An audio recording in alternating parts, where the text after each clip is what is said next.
Aquest conte parla d'un nen, el Joan. Al Joan li agradava moltíssim, però moltíssim viatjar. Anava de país en país i un altre país, i un bon dia va arribar a un país ben curiós, perquè tot el que mirava no tenia punxes. Va trobar-se unes roses i les espines eren com de goma i només feien una mica de pessigolles a les mans, però no punxaven. Li va agradar tant que va pensar, mira, m'agafo una i me la poso aquí a la jaqueta. Però enrere del rosal va sortir un policia i va dir, «Senyor, vostè, què està fent aquí? No sap vostè que està prohibit agafar-ne de roses?» Em sap molt greu, va dir el Joanet. No en sabia pas. Si no ho sabia, llavors només és mitja multa, va dir el policia. Mitja multa? I quan és mitja multa? Seria un cop a la cara. Un cop a la cara? No, si jo no vull.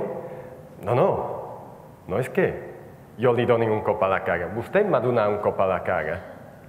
No? Això encara menys, però, senyor policia, si hi ha algú ha fet la infracció, sóc jo. Com vol que li pegui jo a vostè, si jo he sigut el qui ha agafat la rosa? Doncs, en aquest país és així.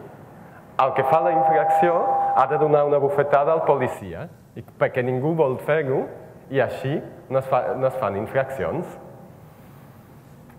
Quin país més curiós és això, però no, jo no vull, jo em nego a donar-li una bufetada a vostè, senyor policia. Llavors, hauré d'acompanyar-lo cap a la frontera, perquè si no respecta les nostres lleis, doncs no podrà viure aquí.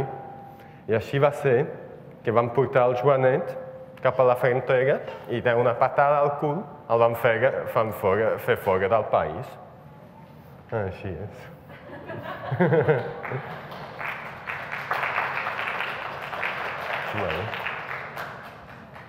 Senyor Sonido, ja està? Perfecte, molt bé. Doncs, Carme, deixo a les teves mans.